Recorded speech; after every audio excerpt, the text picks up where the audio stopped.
বাংলাদেশের ৮-১০টা তরুণের মতো আমিও চাই আমার দেশটা অবশ্যই সোনার বাংলাদেশ হোক।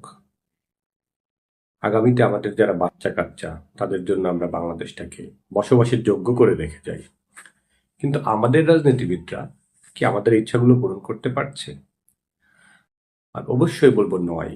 ১৯৭১ সাল থেকে আজ ২০২৫ সাল শেষ হতে চলেছে, অর্থাৎ স্বাধীনতা তার ৫৩ বছর পার করে ফেলেছে।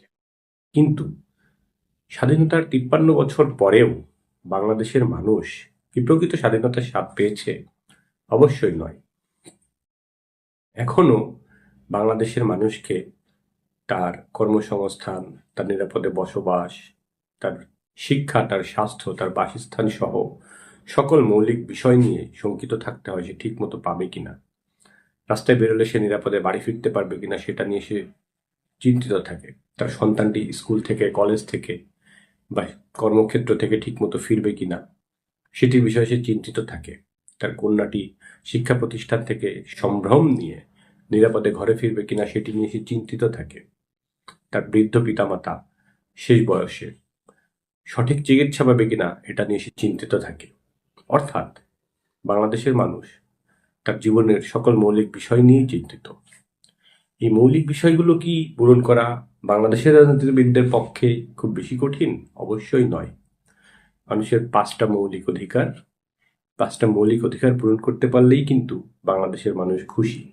কিন্তু স্বাধীনতার ৫৩ বছরেও আমাদের রাজনীতিবিদেরা সেই মৌলিক অধিকারের নিরাপত্তা বা নিশ্চয়তা আমাদেরকে দিতে পারেন। আমার তো মনে হয় বাংলাদেশের কোনো রাজনৈতিক দল তার সুশাসন দেওয়ার দরকার নাই। সে যদি মানুষকে ৫টা মৌলিক অধিকার পূরণ করে তাহলে তাদেরকে বাংলাদেশের মানুষ আজীবন ক্ষমতায় রাখবে।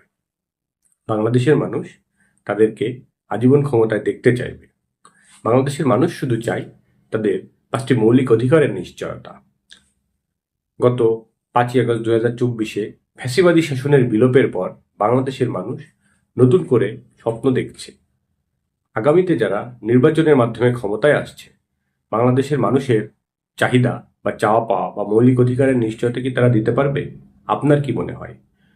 আপনার মন্তব্য এই পোস্টের কমেন্টে করুন। ধন্যবাদ। সবাই ভালো থাকবেন।